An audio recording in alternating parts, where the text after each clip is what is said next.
Wacan wanaagsan daawadayaal kusoo dhawaada barnaamij aan ugu talagalay maanta inaan idinka warbixiyo nolosha Minneapolis ay ku nool yihiin gabdhaha ganacsatada ah iyo wiilasha ku leh dukaamada. Waxaan il gaara ku eegi doonaa suuqa weyn ee Carmel Mall iyo suuqa kale aan ka lidanin ee Jigjiga Mall. Labadan suuq waxaa ganacsigooda badanaa uu ku salfadhiyaa Soomaali, gabdho iyo wiilalba leh. Waxaa lagu gadaa dharka qurxinta, guriga qurxinta, waxaa kaloo lagu sameeyaa timo jare. Marka waxaan wax idinka tusi doonaa dadka siday u shaqaystaan, waxaana ka wareysan doonaa saameynta ay ku arkeen ganacsiyadooda, waxyaalaha ay qabtaan iyo weliba meesha aan ugu hagaagi doono oo aan weydiin doono haddii Ilaahay idmo. Soo dhawaada, isoo raaca, waxaana dhex galaynaa hawsheenii ganacsiga Soomaalida.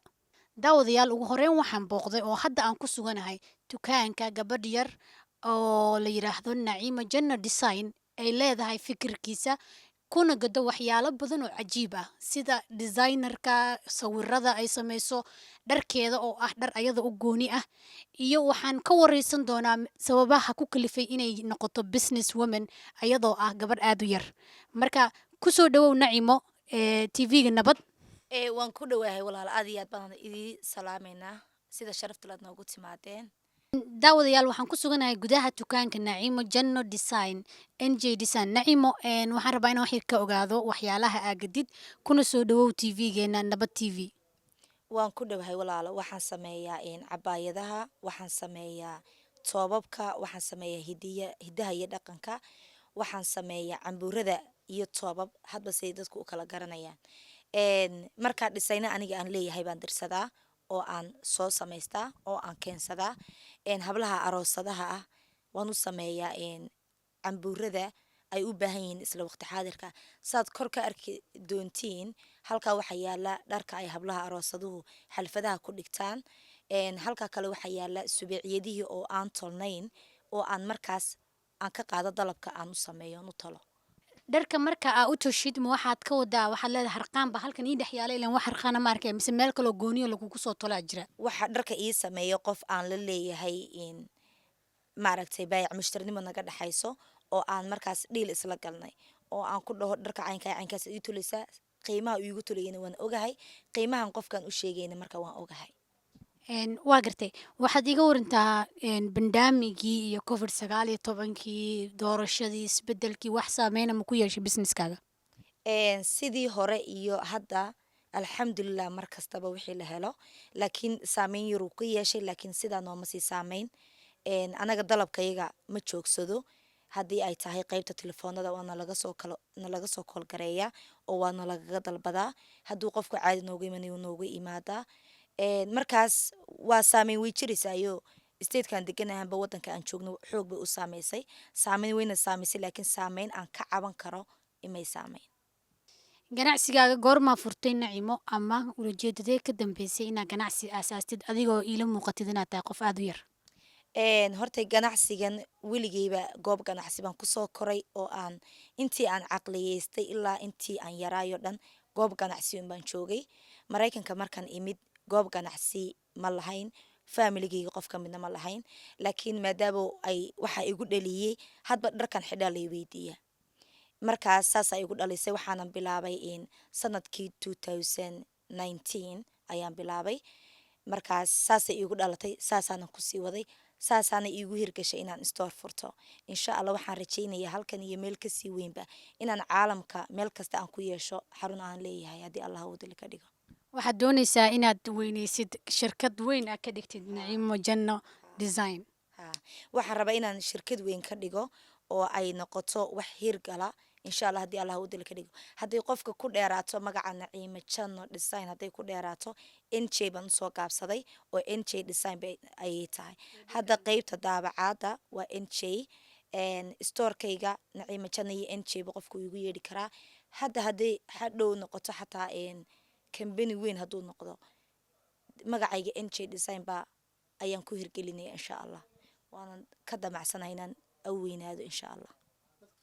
Dadka ku daawada ama ka hela alaabtaada ha joogaan dalka gudihiisa ama dibaddiisa sidee alaabtaada ku gaadhaa maxaad sameysaa oo ku gaadhsiin kartaa dadkaas.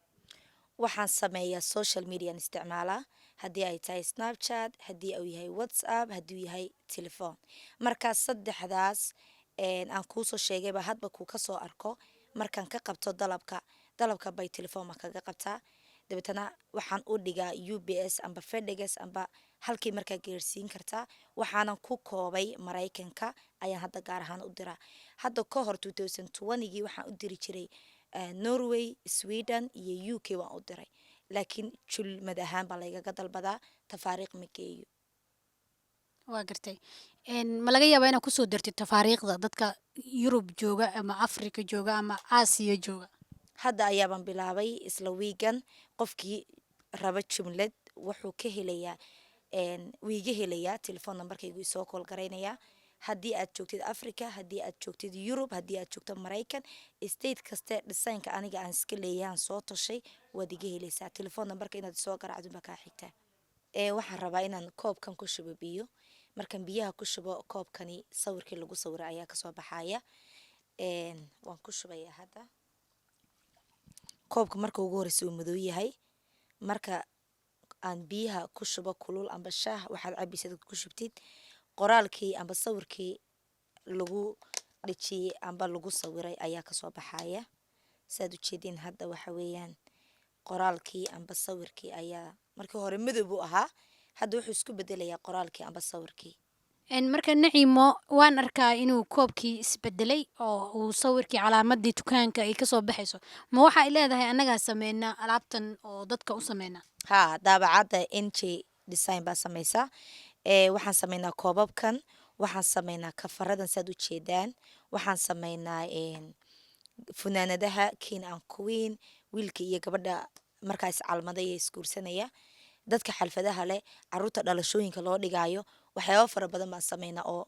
daabacad wixii ku saleysan oo dhan waan sameynaa. marka koobkan ma ku sawiran karaa sawir caadi ah oo aniga ah ama ilmahayga ama hooyaday? halkan saad arkaysiin kooba yaala iyo kafaro. waxa weeyaan dad baa iska leh. qofka markuu iga soo dalbado waan u sameeyaa. qof kasta oo dalabkiisa aan ka qabtana waan u sameeyaa. waxaanan ku sameeyaa haddii aan maanta ka qabto caawa hadduu u baahan yahay wuu iga helaya, haddii aan caawa ka qabto berri hadduu u baahan yahay wuu iga helaya. koobka ani ma isku sawiri karaa? wejigayga ma ku sawiran karaa? wejigaagaad ku sawiri kartaa, ilmahaagan kuugu sawiri karaa,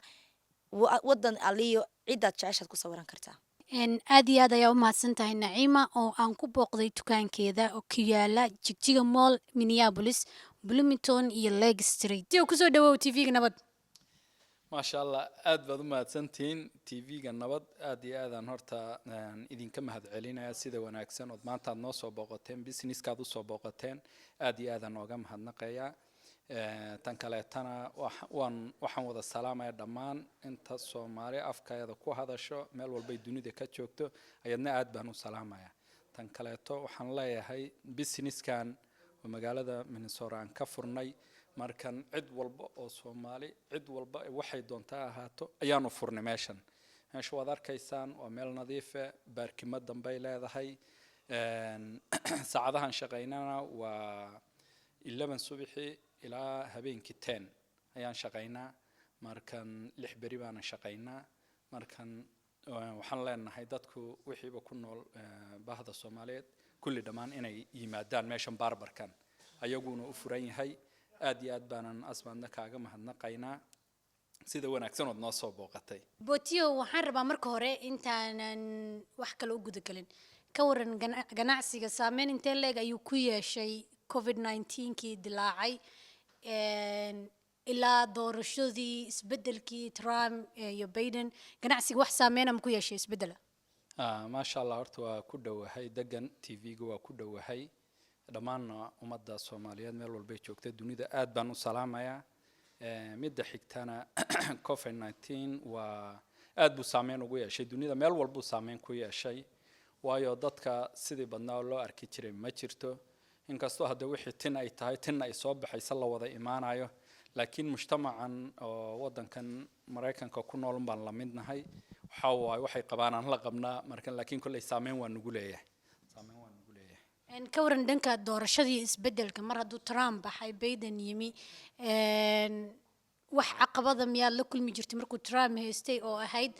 in uu rabay dadka in maxaa la dhahaa China alaab looga keenin iyo wax saas wax businesska wax saameyn ma ku lahaa ها meelo badan aan alaabo ka order gareysan jirnay saameyn hadda wadankii maadaama hadda wixii dibadda uga imaan jiray laga xiray oo si adag ay ku soo galayeen canshuur badan la saaray marka waa ku qabnay taasi waa ku qabnay insha Allah haddana waxaan rajaynaynaa markuu Biden hadda uu halay inuu kulli wadanka isfurfuri doono oo sidan u dhaami doonaan ka rajaynaynaa insha Allah sidaan wada ognahay barbershopkaaga waa barbershop magaalada caanka ah social media dhankeeda dhan haysta fanaaniinta iyo dadka caanka wariyaasha iyo aan wada arkaynay inay meeshan yimaadaan marka waxay mar walba xayisiyaan Botiyo barbershop waxaan rabaa maanta inaan ogaado Botiyo sidoo kuugu baxay magaca Botiyo muxuu yahay magaca Botiyo waa sax magaca Botiyo horta waa awow to awow kullay awowgii ugu dambeeyay waxyaabuu qaban jiray ma aqaano midba mid buu ka dhaxlaayay anigu hadda kayda yar Botiyo Allah waa si socona ku dhalan waa Botiyo ha line-ka waa la isdaba socda marka waa Botiyo ha magaca waa la kala dhaxlaaya magacan hore u soo jiray laakiin sida la sheegay magaca Botiyo waa ubaxo kala laga soo gaabiyaa marka waa sida ubaxo kale waa wax wanaagsan buu ahaa marka kullay tan loo fasiray anagu qaabkaas u ahaa Botiyo waa gartay magacaaga saddexan ma ii sheegi kartaa aniga iyo dhammaan dadka ku daawanaya ما شاء الله magacayda waa Cabdirashiid Isaaq Maxamed waaye markan Botiyowna waana naystii reerka dhanba Botiyo sidaan ognahay hindiso cusub aad la timi jarayaasha magaaladana waa ka duwan tahay sababta iyo maxaa kugu dhalin inaad magaalada ka duwanaatid timi jarayaasha kale wallahi horta dadku waxa way timi jara waa la wada yahay maadaama timi jara la yahay haddana qof walbaba sibuu u shaqaystaa sibuu xirfad oo la imaadaa qofka kale ta markana de xifradiisa sidaad adigu hormarisid ayuun bay ku xiran tahay marka haddaad adigu hadee ummadii service fiican aad u samaysid oo waqtigoodii on time ugu qabatid oo qalab allaala qalabkay u baahan yihiin ay meeshaasi ay ka helayaan waxaan dareemayaa inay dadku meesha ay imaanayaan marka waxaan leeyahay hadee qalab badan aan ku soo kordhinay qalabkaas aan ku soo kordhinay ayay bulshada u baahan tahay kaas ahaan bayna u imaadeen ani kulli saan u malaynayo waa saas fikradaas ma adiga lahaa inaad qalab kasto baahi kasto oo dadku u baahan yihiin inaad dabooshid oo laga helo meeshaada ha fikradaasi anaa lahaa ana iga soo maaxatay markan timo jarahan kulli asna waxa igu dhaliyay haddaan ka yara taabto noloshaydi qayb ka mid ah ani horta timo jaro horeyna uma aanan ahayn kumana fikiri jirin laakiin maalin baa waxaa dhacday inama aan wada deganayn oo aan roommate ahayn on jar wada ahayn aan wada deganayn ayaa waxaa dhacday meel raislahan galnay raislihii markaan galnaa ninkii kalena si qaldana loogu jaray anna si qaldana la igu jaray markan magaalada Nordicoran deganaa Fargo bas markii si qaldan la igu jaray maalinkaasi wixii ka dambeeyay anna tintayda aad baan u jeclahay waxaan dhaqaalayba tintayda ay ugu muhiimsan tintayda aad baan u jeclaa maalinkaasi wixii ka dambeeyay waxaan go'aan ku gaaray bal inaan anigu isu jaro waxaan ka bilaabay naftayda kadibna inamadii jaarkii yarkii Xuseen baa la dhigi jiray yar kale oo asagana nala deganaa Cabduqaadir baa la dhigi jiray yar kale oo Mahdi baa la dhigi jiray marka ayagiyaan ka bilaabay noloshayda horta maalinka meeshaasaan ka bilaabay kadib Sankloran u soo wareegay 2017kii aan iskuulka galay markan meesha markan adigu 17kii aakhirkiisa November oo kale waa ka qalin jabiyay kadibna certificate-kii timo jaraha saasaan ku halay saasaan markan aan ku bilaabo bal inaan xifradeydii wax ku bedelo oon ku soo darsamo markan dadka timo jarayaasha markan qaabkaas ahayd qaabkan ku yara habeebaalkeenta timo jaraha farsamada aan ku keenay haddana waxaan kor taaganahay Yaasiin oo ah wariyaasha magaalada Minneapolis kamida waxaan rabaa inaan su'aal weydiiyo maadaama asaga shaqadiisa ay wali socoto Yaasiin soo dhawo aad iyo aad baad mahadsantiin waa dhowhaan Yaasiin ma qiyaasi kartaa waxa wajiga ku marsan ee lagu mariyay wajiga waxa la mariyay waa qiyaasi karaa anigoo aan horta saas lama socdo laakiin waa garan karaan dadyo badan oo kulay waxay oran karaan war ninkan talow miyaa la cadeynaya laakiin maaha waa jasun de hagaajin weeye wajigii baa waxyaalaha ku jiray oo intaas kulaalkii iyo qabowgii iyo wixii aan soo marnay ayaa laga hagaajinayaa waa gartay maxay kula tahay inuu color noocee ayuu u egyahay wax ku marsan kulay waa nin cad baan wada jida waa madow waa la madoobay Yaasiin waxaan ka baqayaa in inta hadhi ka biibto timaha de marka hore bidaar baan bala hadda ma beli hadda meel ayo bidaar dabka waa hagaajiyey dabka soo diga arka haddana waxaan soo gaarnay deeq darajo asmar iyo nabad tv horta aad baan idinkugu mahad celinayaa maadaama maanta aad soo booqateen bootiyo barbershop laakiin waxaan la yaabay sidaad ii gaaday ma bootiyo kuu sii sheegay inaan maanta balan leeyahay iyo in kale ma garan karo halkan waxaa timaha aan ka jiranayay labadii sano ee ugu dambeysay oo saaxiibka kay bootiyo barbershop oo u soo guuray magaalada Minneapolis markii hore nin la yiraahdo dalmaryare oo aan saxaab nahay ayaa dhihi jiray mar uun imaw magaalada St. Cloud halkaasi oo ninkaan deganaa jiray laakiin juhdi badan kadib waxaan ku guuleysanay in ninkaan aan soo rarno oo magaaladan weyn ee Minneapolis oo Soomaali badan ay ku nooshahay marka hadda waad arkaysaa farqiga u dhaxeeya markii aan soo galayna waa ogeed haddana waa ii jeeda daawadayaal waxaan ku suganahay suuqa Carmel oo ah suuqa Soomaalida ugu weyn ee Minneapolis suuqan waxaad ku arkaysaa ganacsiyo kala duwan sida xawaaladaha maqaayadaha iyo dukaamada dharka ragga dumarka saaluumada iyo waliba timajarayaasha dukaankan hadda aan ku suganahay ee aan rabo inaan galo waa dukaan la yiraahdo Najma Fashion waxaan hadda gudaha u soo galay dukaanka Najma Fashion dukaankan oo ah dukaan gada dharka alaabta guryaha lagu sharaxdo carfinta guryaha lagu carfiyo iyo waliba kareemada gabdhaha dumarka ay isku qurxiyaan Najma ku soo dhawow TV-geena Thank you Asmar soo dhawaaw Nabad TV ku soo dhawaada Carmel dukaankayga especially soo dhawaad xabiibtay aad ayaa u mahadsantahay Najmo sida quruxda badan aan nooga ogolaatay maanta inaan kugu soo qaadano barnaamijkeena Najmo waxaa warbixin iga siisaa ka waran ganacsiga waayahan dambe waa sidee alxamdulillah hadda suuqa uu soo noqonayaa maasha allah wax dhaaxa waa soo marnay covid-ka iyo snowgii iyo adduunkii oo dhan hadda waxaan rajaynaynaa suuqa inuu isbedelo tagsirritaankii ciidiyo noo soo dhow madaxweyne cusub maasha allah wax badan aan rajaynaynaa inay noo imaadaan Najma ka waran madaxweynahan dambe markii la doortay kii hore sidaan ognahay wuxuu la dagaalay China oo ah meesha alaabta badan aan nooga timaado marka hadda isbedel ma jira oo alaabtii ma la doonan karaa si easy weli hadda China wax la aadi kara ilaa hadda ma ogi laakiin waxaan rajaynaynaa inay wax walba noo kala furmaan insha Allah anagana madaxweyne kastoo noo imaado waxa waa adeerkan waa soo dhaweynaynaa aad iyo aad alaabaha aad gadid badana xagee kaaga yimaadaan badankood waxay nooga yimaadaan China Turkiga India Dubai Afrika qaar ka imaado ba Turkiga u badan yihiin iyo Dubai now waxyaabaha aad gadid maxaa kamid ah maxay dadku aad u jecel yihiin waxyaabahan gadna waxa kamid alaabaha furniture-ka kale fadhiyada roogaga wax guri lagu qurxiyo iyo wax gabdhaheena ay xirtaan dharkeena oo islaamka uu xirto cabaayadaha carfinta waxyaabaha cosmetica waxyaabo badan aan gadnaa rag oo kale lama hilmaamin shaalalka macawisyada waxyaabahaas oo dhan aan gadnaa waa wax kasta aan isku dhex wadnaa maasha allah soo Carmel Mall waxa laga helaynin ma laha goorma bilowday ganacsigan wax badan aan ku dhex jiray maasha allah Minnesota waxaan ka bilaabay 2017kii laakiin Oregon aan ku lahaa business kale dadka ka iibsada ee ku yimaaday dadkee u badan ganacsigeena wuxuu badan all Muslim aan dhihi karaa and we have our Oromo people and Somali people maasha allah waa badan yihiin maxaa rajaynaysaa mustaqbalka ma ganacsiga inaad sii ballaarisid alxamdulillah wax weyn aan rajaynaynaa meesha hadda joogna inaan ka gudubno oon mataqaanaa communitygeena wax badan kusoo kordhinaa rajaynayna dukaankan waa dukaan aad u weyn sidaa ii muuqata wax walbana waa yaalaa waana dukaanka ugu weyn suuqa Carmel yaa kugu dhiirigeliyay ganacsigan sidan qurux badan inaad samaysay ma familigiina hore u lahaan jiray ما شاء الله هذا من فضل الله أنا Portland Oregon أكسو جوري space كان available وإيها إلها إلى السجاي الحمد لله business كان وحواي أنا يران شعلا ولقي عبارة كسو جري هذا أنا وحرجينا إنه كسي جري إن شاء الله نجمو وحيالها جديد محاكم ذا والله وحياو بدنا قلنا سيد الدروع ذا شالش أنا أوجد ذو كله وحواي كشميري واي all the way India laga keenaa waa handmade waaye waxyaabo badan oo waxaan gadnaa oo mataqaanaa maasha allah druucda dresseska cabaayadaha kale safkan waaye cabaayadaha waxay badanaa nooga imaadaan Dubai oo kale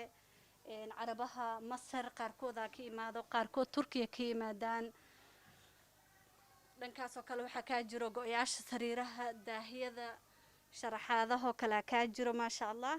ayaga badankood china ka yimaadaan some of them turkiya ka yimaadaan alaabaha aroosada markii ay maaragtay hidiyo dhaqanka ee wadata ee xirata gacanta ku qabsata boorsooyinkan oo kale dahabki loo xiri lahaa suunka caloosha loo xiri lahaa waxaasoo dhanaa meeshan ku jira maasha allah